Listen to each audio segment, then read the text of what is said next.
नमस्कार साथियों, एक बार फिर स्वागत है आपका मेरे यूट्यूब चैनल पे। और आज का जो हम टॉपिक कवर करने वाले हैं उसका नाम है फ्रोजन वन। और ये टॉपिक हमने फूड सेफ्टी से उठाया है क्योंकि इस टॉपिक को लेने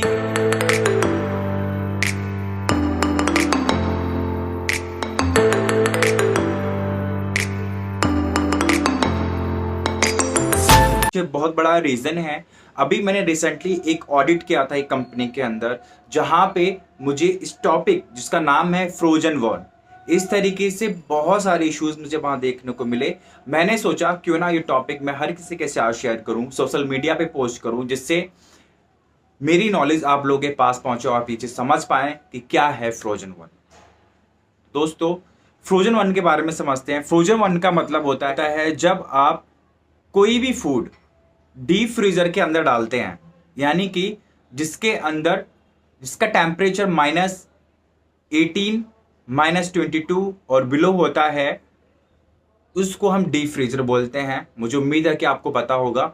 और उसके अंदर ज़्यादा आइस का जम जाना, लिमिट से ज़्यादा आइस जम जाना, उसको फ्रोजन वन बोलते हैं। मतलब एक प्रोडक्ट है जिसको हमने डीप फ्रीजर के अंदर डाला है और वो उस पर एक बर्फ की लेयर जम गई हो, उस पर एक बहुत ज़्यादा आइस जम गई हो, उसको फ्रोजन वन बोलते हैं। मतलब अगर किसी प्रोडक्ट के ऊपर लिमिट से ज़्यादा आइस जम जाती है तो प्रोडक्ट सही होने की बजाय खराब हो जाता है। आगे बढ़ने से पहले मैं आपको एक वीडियो क्लिप दिखाना चाहूँगा। आप प्लीज़ इस वीडियो क्लिप को देखिए और समझिए कि फ्रोजन वन किस तरीके का होता है, और हम इस पर एक डिटेल्स में बात करेंगे।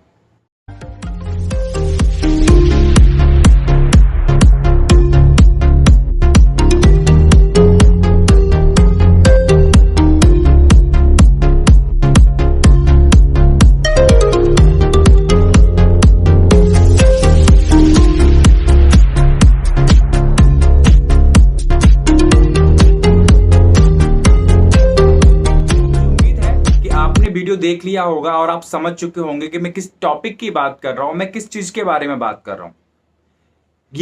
इस तरीके की चीजें यूजुअली हर रेस्टोरेंट के अंदर, हर एक प्राइवेट रेस्टोरेंट के अंदर, हर एक लिमिटेड के अंदर, किसी का पर्सनल रेस्टोरेंट है या किसी का आउटलेट है, ये इस तरीके की चीजें आपको देखने को मिलती हैं।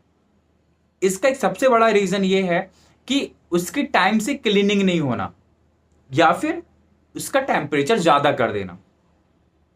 तीसरा हो सकता है कि आपका फ्रीजर अच्छे से काम नहीं कर रहा हो सकता है उसकी सर्विस नहीं हो रही हो टाइम टू टाइम, या एक ये भी रीजन होता है कि आपने उसमें प्रोडक्ट्स लिमिट से ज्यादा तो नहीं भर दिए हैं। अगर ऐसा भी होता है जिसकी वजह से फ्रोजन आना शुरू हो जाता है, प्रोडक्ट्स पे आइस जमना शुरू हो जाती है। इस सिचुएशन में क्या होता है, हमें लगता ही है कि हमने अपने प्रोडक्ट को डीप में डाल दिया है तो इसकी सेल्फ लाइफ इंक्रीज हो जाएगी, ये खराब नहीं होगा। लेकिन दोस्त, ये गलत है। जब एक प्रोडक्ट के ऊपर ज्यादा आइस जम जाती है तो वो उसका टेम्परेचर, जो उसका नॉर्मल टेम्परेचर है -18 टू -22 और बिलो, उससे ज्यादा हो जाता है, जिसकी वजह से उसका टेम्परेचर खराब हो जाता है। हम इसको एक एग्जाम्पल से समझते हैं। जैसे एक चाय बनाने के लिए, एक कप चाय बनाने के लिए हमें 5 मिनट का टाइम लगता है, और उसी चाय को हम लगभग 1 घंटे तक पकाएं तो शायद वो जल जाएगी और शायद ना बचे। उसी तरीके से जब एक टेम्परेचर सेट किया गया है किसी फ्रोजन प्रोडक्ट को रखने के लिए, अगर उसमें ज़्यादा, लिमिट से ज़्यादा आप उसको फ्रोजन कर देंगे, लिमिट से ज़्यादा उसमें आइस जम जाएगी, लिमिट से ज़्यादा उस प्रोडक्ट को आप इस तरीके से रखेंगे कि उस प्रोडक्ट की क्वालिटी ख़राब हो जाए। इस सिचुएशन में क्या होता है, प्रोडक्ट आपका अच्छा होने की बजाय, सेल्फ लाइफ इनहेंस होने की बजाय, बढ़ने की बजाय, वो खराब हो जाता है और उसका कोई मतलब नहीं रहता है और प्रोडक्ट खराब हो जाता है। तो अब इसको सेफ कैसे करना है, इसको बचना कैसे है? जैसे कि आप उसको डेली वाइज चेक कर सकते हैं, अपने रेफ्रिजरेटर के बाद चेक कर सकते हैं, आप वीकली क्लीनिंग कर सकते हैं उसकी, डीप क्लीनिंग कर सकते हैं उसकी, मंथली वाइज क्लीनिंग कर सकते हैं उसकी। आप एक बार उसका टेम्परेचर चेक कर सकते हैं कि आपने उसका टेम्परेचर ज़्यादा तो नहीं किया है। आप ये वेदर टू वेदर भी डिपेंड करता है। अगर आप विंटर में है तो आप टेम्परेचर उसका थोड़ा कम कर सकते हैं, क्योंकि ऑलरेडी वो पहले से ही ठंड का मौसम चल रहा होता है। अब समर चल रही है तो आप समर में उसका टेम्परेचर बढ़ा सकते हैं, क्योंकि समर में ऑलरेडी गर्मी ज़्यादा होती है तो हमें टेम्परेचर उसका बढ़ाना पड़ता है, मतलब कूलिंग ज़्यादा करनी पड़ती है। तो ये बेसिक चीज़ें हैं जिन पे हम ध्यान दे सकते हैं। हम प्रोडक्ट्स को देख सकते हैं कि प्रोडक्ट हमने किस तरीके के रखे हुए हैं, हमने क्या क्या प्रोसीजर हमने फॉलो किया है, ज़्यादा तो नहीं भर दिए हैं। एक ये भी एक पॉइंट हो सकता है।